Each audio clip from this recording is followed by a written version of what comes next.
Bismillahirrahmanirrahim. Alhamdulillahi Rabbil Alamin. Salatu wassalamu ala asyrafil anbiya'i wal mursalin. Nabiyina Muhammadin wa ala alihi wa sahbihi ajma'in. Assalamualaikum warahmatullahi wabarakatuh. Kaya alhamdulillah, nakabalik tayo dito sa pagtalakay sa suwar min hayatis sahaba. So, ngayon, tiyatalakay pa rin natin si At-Tufail bin Amr Dawsi, yung pinuno ng tribo ni na Abu Hurairah. At yung lugar nila ng tribo ng Daws, doon sa Albaha, sa may west ng Saudi Arabia. At yung klima doon, parang parang Pilipinas, tropical climate na doon. May mga waterfalls, may mga gubat, sa ganun yung lugar nila. So nagpunta nga si At-Tufail bin Amr Dawsi sa Makkah para mag-umrah o para mag-hajj. Binabalaan siya ng Quraysh. Pero sinuway niya yung babala ng Quraysh. Kasi gusto niya magkaroon siya ng sarili niyang konklusyon. Kasi matalino si At-Tufail, ayaw niyang makinig basta-basta sa mga sabi-sabi ng mga tao. Pero yun nga, tinakpan pa rin niya yung kanyang tenga nang sa gayon maprotektahan niya yung sarili niya sa anumang salamangka na ibinibintang ng Quraysh kay Propeta Muhammad sallallahu alaihi wasallam. Pero hindi niya ginawa, hindi niya tinakpan yung kanyang mata. Tinakpan niya yung tenga niya pero yung mata niya nananatili na nakakakita sa ginagawa ni Propeta Muhammad sallallahu alaihi wasallam. Kaya nabighani siya sa ginagawa ni Propeta Muhammad sallallahu alaihi wasallam na pagsamba na hindi katulad ng pagsamba na ginagawa ng mga Arabo. Yung mga Arabo, yung pagsamba nila, para ma-imagine natin, parang silang mga Hindu, yan ganun. Kung paanong sumamba yung mga Hindu na pabago-bago, pa iba-iba, at maraming sinasamba, gayon din yung relihiyon ng mga Arabo bago ang Islam. Tayo nga, inalis sila ni Allah mula doon, alhamdulillah. Nag-Muslim si At-Tufail bin Amr Dawsi at pag-uwi niya sa kanyang bahay, sa kanyang tribo, sa kanilang lugar, so nagda'wa agad siya sa kanyang tatay at kanyang asawa at pareho silang nag-Muslim. Alhamdulillah. Pareho silang nag-Muslim. At pagkatapos ito, nagda'wa na siya sa pangkalahatan sa tribo nila, sa Daws. Kaya ito rin yung isa sa mga sunna sa da'wa. Ang magda'wa sa pamilya bago ka pa magda'wa sa iba. Siyempre, hindi ito nangangahulugan na pipilitin mo yung pamilya mo na mag-Muslim. Okay? Hindi ito nangangahulugan na pipilitin mo yung pamilya mo na mag-Muslim. Walang problema.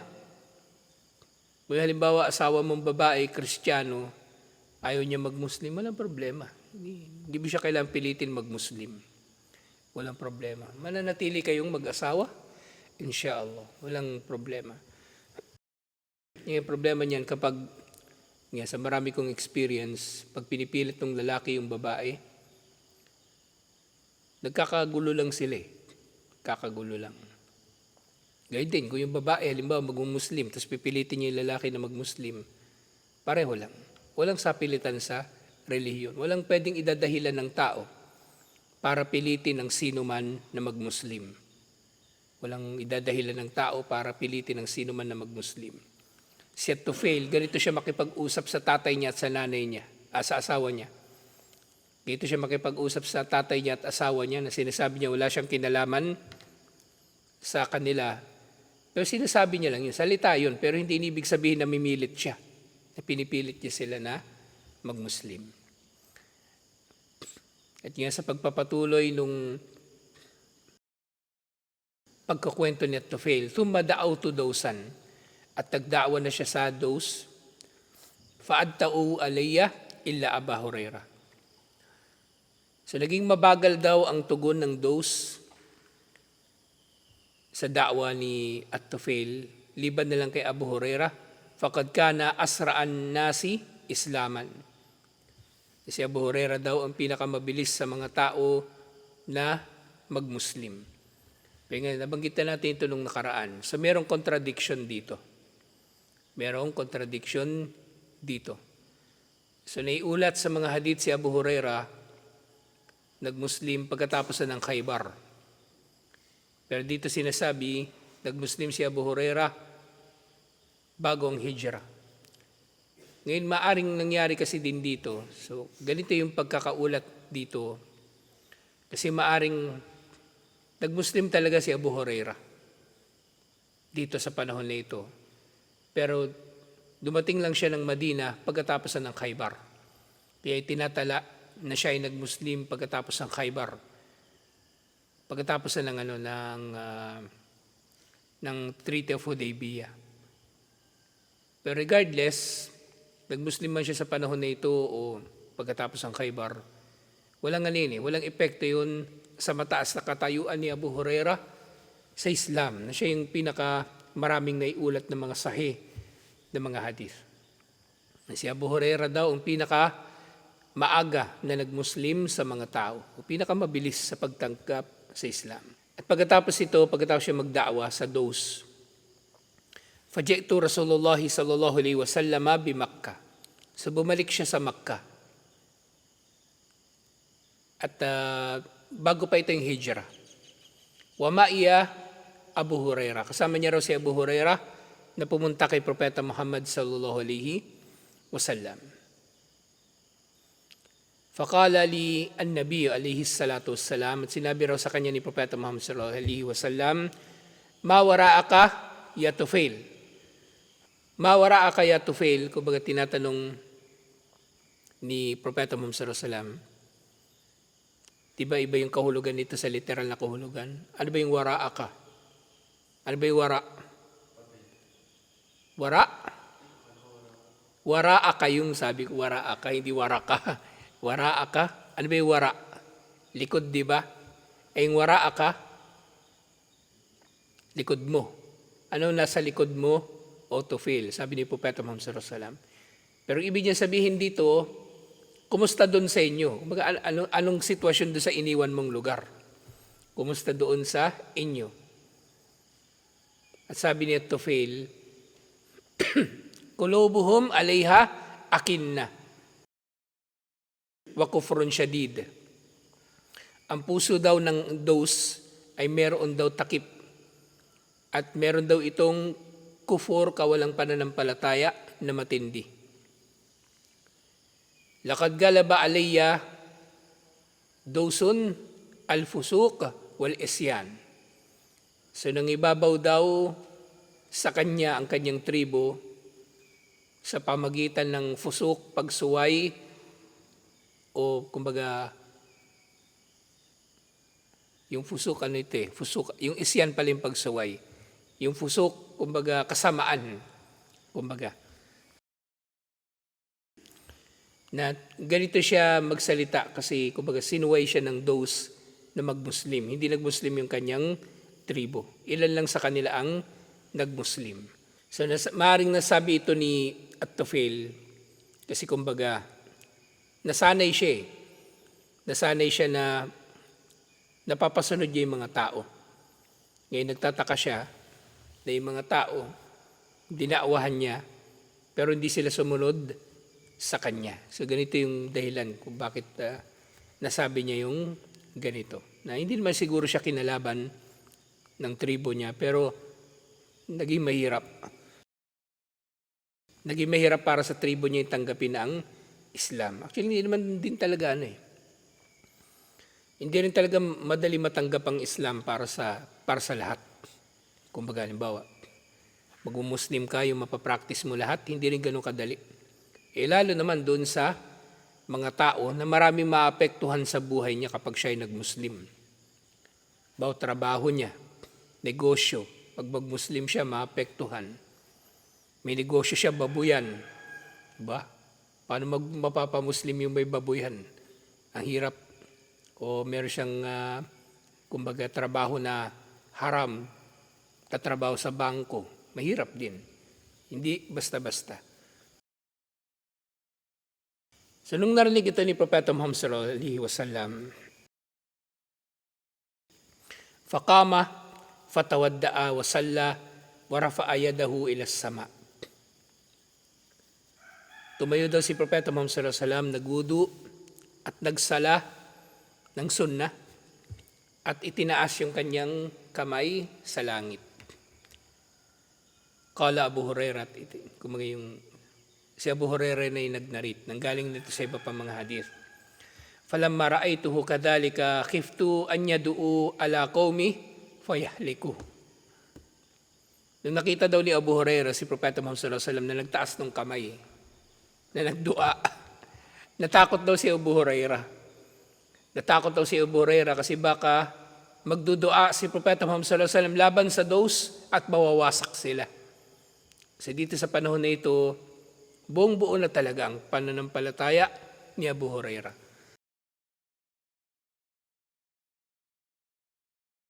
Fakultu,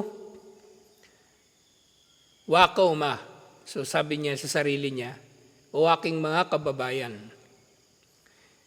Naalala niya lang bigla yung mga kababayan niya. Baka wawasakin na sila ni Allah sa pamagitan ni Propeta Muhammad sallallahu alaihi wasallam, sa dua ni Propeta Muhammad sallallahu alaihi wasallam. Pero narinig ni Abu Hurairah yung dua ni Propeta Muhammad sallallahu alaihi wasallam. Hindi naman pala sumpa yung dinua niya. Yung sabi, walakin na Rasulullah sallallahu alaihi wasallam yaqul, Allahumma hdi dawsan, Allahumma hdi dawsan, Allahumma hdi dawsan. Sabi ni Propeta Muhammad sallallahu alaihi wasallam, O Allah, ano yung dinua ni Propeta Muhammad sallallahu alaihi wasallam? Gabayan ang dos, ihdi, di ba? Pautos ng hada. Ihdi, ito rin yung nandun saan? Di ba? Ihdinas siratal mustaqim. Yun din yun, ihdi. Buhay na buhay ka ngayon Siyalo. Kumpleto tulog mo Ihdi dawsan, yan, di ba? O naiintindihan niyo na yung mga sinasabi ko. Kasi baka mamaya iniisip ng kambal, ginagago yata tayo nito. Baka kunwari binabasa niya, tapos iba pala yung kahulugan. So yun yung dua. Allahumma ihdi dawsan. 3 beses niyang binanggit. 3. Thumma iltafata ila tufail. Pagkatapos magdua ni Propeta Muhammad sallallahu alaihi wasallam, lumingon siya kay Tufail, iltafata, lumingon. Sabi sa kanya ni Propeta Muhammad sallallahu alaihi wasallam, irji ila qaumika warfaq bihim wadu'uhum ilal Islam. Bumalik ka sa iyong nasyon, maging malumanay ka sa kanila at anyayahan mo silang muli patungo sa Islam. So, katulad ng kung paanong, kumbaga, pinapayuhan yung mga mangangaral ng Islam, lalong-lalo ng mga propeta na maging malumanay sa pangangaral. Ganon din ang pinapagawa ni Propeta Muhammad sallallahu alaihi wasallam kay At-Tufail. Maging malumanay siya. Kasi nakita naman natin doon sa umpisang pagdadawa niya, di ba? Naging siya, matigas. Kahit sarili niyang tatay, di ba? O sa asawa niya. So, isipin niya, di ba? Uwi ka sa bahay mo. Tapos sabihin mo sa tatay mo, wala akong kinalaman sa iyo. Wala ka rin kinalaman sa akin. Ang relihiyon ko, iba sa relihiyon mo. Baka hampasin ka nun. Gago ka. Pagsabi mo. Tapos uwi ka sa asawa mo. Ganun din. Wala akong kinalaman sa iyo. Ikaw walang kinalaman sa akin. Hinampas ka bigla ng tubo. So yun, maging malumanay daw sa da'wa si Propeta Muhammad sallallahu alaihi si At-Tufail pala. Maging malumanay daw si At-Tufail sa da'wa. At tinuloy ni At-Tufail yung kanyang kwento. Falam azil bi ardi dawsin adu'uhum ilal Islam hatta hajara Rasulullah sallallahu alaihi wasallam. Wa madat Badar wa Uhud wal Khandaq wa qadimtu ala nabi sallallahu alaihi wasallam ma'iya thamanuna baitan min dos aslamu wa hasana islamahum fasarra bina. Kasi mula noon, umuwi na raw si At-Tufail doon sa dos at nangaral siya ng Islam sa kanyang mga kababayan. At lumipas siya mahabang panahon. Di ba dumating siya sa Makkah, mga yung pagdating niya, before or after nung Amul Huzun. Basta bago mag-hijrah. Nandun daw siya sa Makkah, nandun daw siya sa Daus. Lumipas na yung hijrah ni Propeta Muhammad sallallahu alaihi wasallam, yung Badar, yung Uhud, yung Khandak. Ibig sabihin matagal siya nagdawa, mga ilang taon din. Mga 5 taon. At pagkalipas ng 5 taon, pumunta si At-Tufail kay Propeta Muhammad alaihi salatu wassalam sa Makkah. Hindi, sa Madina na pala. Pumunta siya sa Madina. At kasama daw niya yung 80 na pamilya ng Daus na nagmuslim at naging mahusay sa kanilang pagmuslim.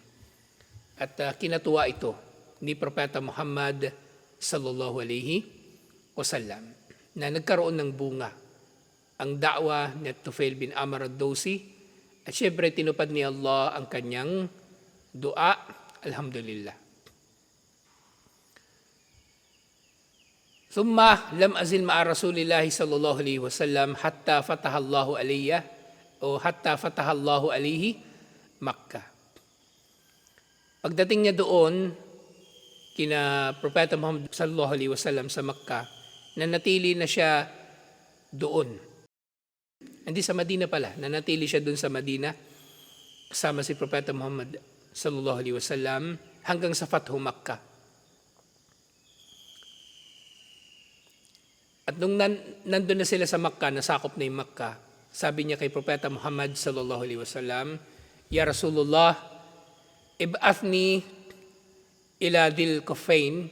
So sabi niya, ipadala daw siya doon sa isa sa mga tribo ng mga Arabo, yung Dhil Kufain. Okay. Yung Dhil Kufain pala, rebulto.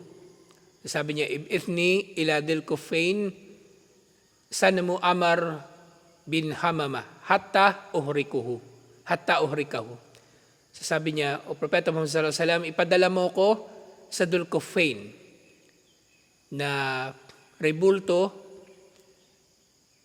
ng Amar bin Hamama, parang ito yung nila, yung angkan nila. Yung angkan. Kasi gusto niyang sunugin yung rebulto na yun. Kasi pagkatapos ng Fathu Makkah, diba nagibabaw na yung mga Muslim. Dito lang nangyari talaga yung paninira o panununog ng mga sahaba ng mga rebulto. Pero bago pa yun, hindi sila nakialam sa mga rebulto ng mga Arabo. So ganito yung, kumbaga yung progression ng da'wa. So kung merong lugar na merong mga rebulto at wala naman tayong otoridad doon, hindi natin papakialaman yung mga rebulto nila. Pero dito sa panahon na ito, pagkatapos ng Fathu Makkah, kumbaga napamayanihan na ng mga Muslim yung mga Arabo. Kaya nagkaroon na sila ng authority na sunugin yung mga rebulto doon sa Taif, sa iba't iba pang mga lugar. At kahit ito, doon sa Dhul Kufain, na gusto sana ni At-Tufail na sunugin. So nilinaw natin ito kasi di ba maraming beses na nangyari na mayroong mga Muslim, naninira sila ng mga rebulto, naninira ng mga simbahan. So hindi ito ganito kasimple. Si Propeta Muhammad alaihi salatu wassalam, saka lang niya iniutos ito nang sila na nagkaroon ng otoridad sa Makkah at sa pangkalahatan ng mga Arabo, kasi kinikilala yung Makkah na sentro ng mga Arabo. Pero kung wala naman tayong otoridad, hindi tayo pwede makikialam. Punta tayo simbahan ng San Gabriel, di ba? Basagin natin yung doon, yung rebulto ni San Miguel, tsaka yung mga Santo Niño doon kung ano-ano, hindi pwede. Hindi pwede. Wala tayong otoridad sa lugar, hindi pwede. Kahit nga yung di ba? Nung nasakop ng mga Muslim, halimbawa yung Damascus, nasakop ng mga Muslim, iba pang mga lugar na meron dito mga simbahan ng mga Kristiyano, hindi naman nila pinakialaman yung mga yun eh. Hindi naman nila pinakialaman. Pero ito, yung mga rebulto na ito, kumbaga na nasa sakop nila. Nasakop na rin nila yung Damascus, pero iba kasi nangyari doon eh. Sa panahon na yon, yung Damascus, Syria, Palestine, nasakop nila. Kumbaga nagkaroon sila ng kasunduan, kabilang sa mga kasunduan nila yung, kumbaga, pahintulutan sila na manatili sa kanilang relihiyon. Pero ito kasi, ang Dulcofain, di ba naalala nyo na ipinagutos ni Propeta Muhammad alayhi salatu salam na ang Jaziratul Arab ay marapat na Muslim sa pangkalahatan. Kumbaga ang buong Jaziratul Arab ang magiging capital ng mga Muslim, katulad ng kung paanong yung Vatican ay capital ng mga Katoliko. Wala namang mosque sa Vatican, di ba? So ganun din. Sa buong Arabian Peninsula, walang simbahan, walang rebulto doon ng Kristiyano, sino pa mang iba pang relihiyon. Kaya pinasunog ito ni Propeta Muhammad sallallahu alaihi wasallam. So nililinaw natin ito para, kumbaga, makikita ng tao yung pinagkaiba. Para makita ng mga tao yung pinagkaiba. Kasi mga terorista lalo na, ginagawa nila itong propaganda na dapat may minsala daw yung mga Muslim ng mga simbahan, ng mga rebulto, ng mga sumasamba na kuffar sa kanilang mga templo. Pinag-utos si Propeta Muhammad alayhi salatu salam na pabayaan lang yung mga sumasamba na gano'n at hindi sila pipinsalain. Gaya din si Abu Bakar, si Omar, gano'n din ang pinag-utos nila. Ngayon na lang nangyari yan. Halimbawa doon sa Marawi, di ba? Pinagbabasag ng maute yung mga rebulto doon sa Marawi Cathedral. Samantalang, kung tutuusin, hindi nila dapat ginawa ang bagay na yun.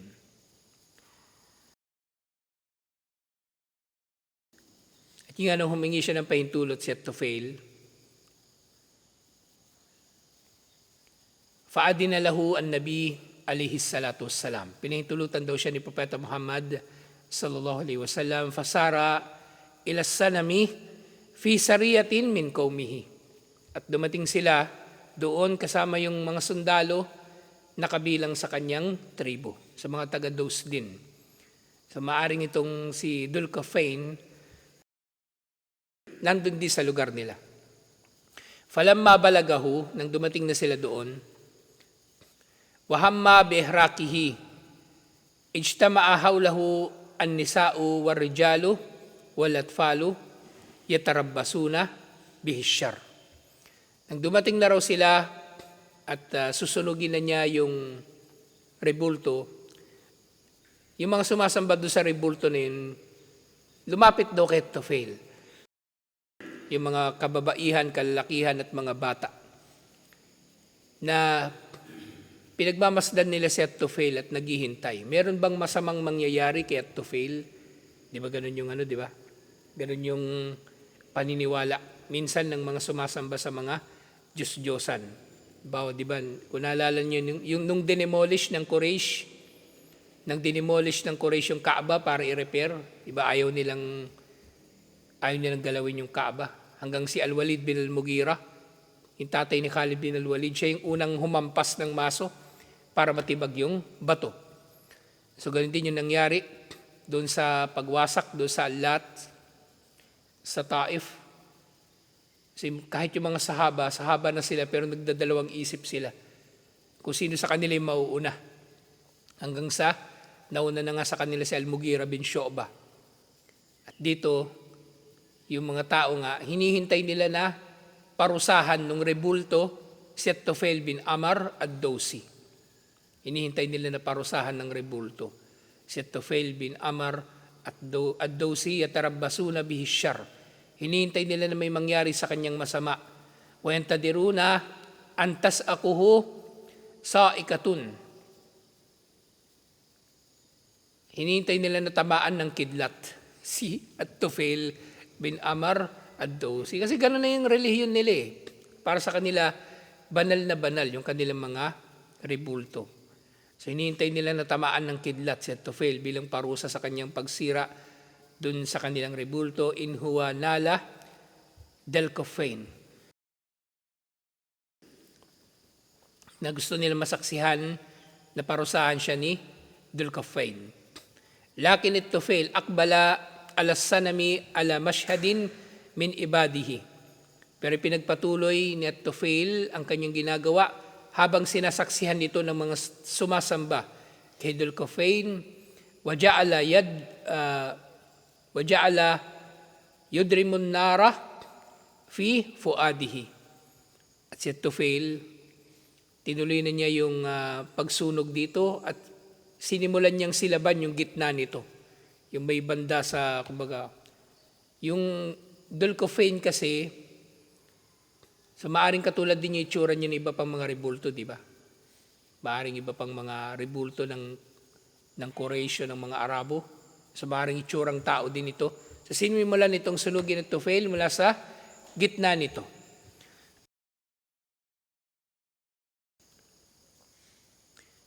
At sinasabi niya, wahuwa yastajiz.